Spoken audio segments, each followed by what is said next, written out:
¿Cómo pudimos haber confiado en gente que le da impunidad a criminales? Obviamente, pues, cuando uno llega a esto, uno piensa que esos organismos internacionales son pulcros. Y uno ve la OEA y la ONU, y uno ve el secretario general de la OEA en Washington, y uno piensa que esta gente es correcta. Claro, cuando uno ya entra en esto y se da cuenta que las cosas no son como las pintan, que la comunidad internacional en su gran conjunto es hipócrita y cínica y caen ante grandes abusos a los derechos humanos verdaderos, donde asesinan gente en la calle y asesinan manifestantes en la calle y guardan absoluto silencio, pero en El Salvador, donde nunca hemos lanzado una lata de gas lacrimógeno en mi gobierno y en 2 años, nos han condenado como 80 veces por violaciones a los derechos humanos y nunca hemos lanzado una lata de gas lacrimógeno. Y en otros países donde asesinan a mansalva a los manifestantes, callan.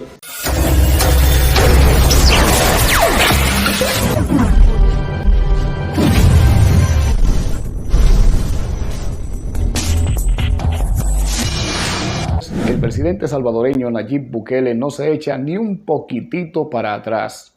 Y como se dice en buen dominicano, no coge esa.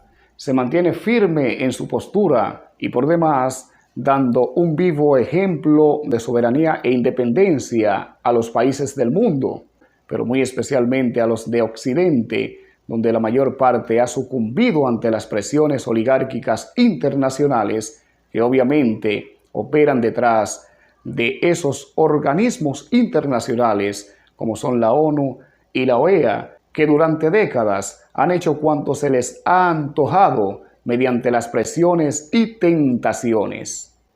Sin embargo, en esta ocasión, Nayib Bukele volvió a poner las cosas en su lugar y dándoles a entender a esos organismos que no está en la más mínima disponibilidad de dar su brazo a torcer.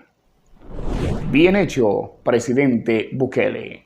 Y los demás países a seguir el ejemplo. Creo que los derechos humanos, si bien nadie duda que los reos tienen derechos humanos, pero yo creo que algo que no se ha hecho y ningún procurador lo ha hecho antes, o por lo menos yo no recuerdo, discúlpeme si usted lo hizo y no me acuerdo yo, pero no han defendido los derechos humanos de la gente honrada.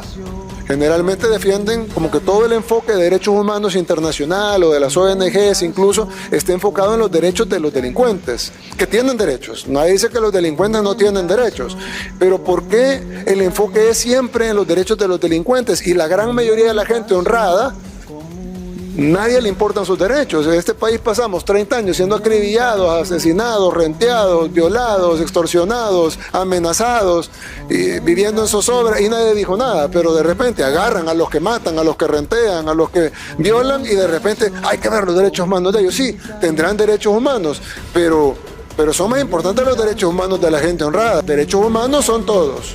Y los derechos y las personas que no tienen sus derechos restringidos son las personas honradas, porque los otros tienen derechos humanos pero tienen derechos restringidos. Por ejemplo, no tienen derecho al voto, no tienen derecho a la actividad económica, no tienen derecho a la libertad. ¿Por qué cometieron un delito? Entonces, si se les restringe en Estados Unidos, algunos no tienen derecho a la vida porque le ponen la silla eléctrica. Entonces, si se pueden restringir algunos derechos humanos tan fundamentales como el derecho a la vida, en el caso de los países que tienen pena de muerte, ¿por qué en el caso de los países pobres o en el caso de los países en vías de desarrollo del tercer mundo están encima que los delincuentes deben de tener derechos, pero cuando hablamos de los derechos de la población, ahí todo el mundo se queda callado y ahí ya no importa y lo que tenemos que hacer es seguir velando por los derechos de los delincuentes? Pero nuestra prioridad va a ser los derechos de la población honrada, que son los que no tienen sus derechos restringidos porque no cometieron delito. Hoy las penas por ser pandillero son verdaderos castigos. A diferencia de los gobiernos de antes, hoy las pandillas ya no matan con impunidad. Los pandilleros que todavía siguen sueltos temen cometer crímenes porque saben que los vamos a atrapar. Antes se tatuaban para sentirse orgullosos de quiénes eran y lo que hacían, como que eran trofeos. Ahora se maquillan y hasta se queman los tatuajes para no ser reconocidos.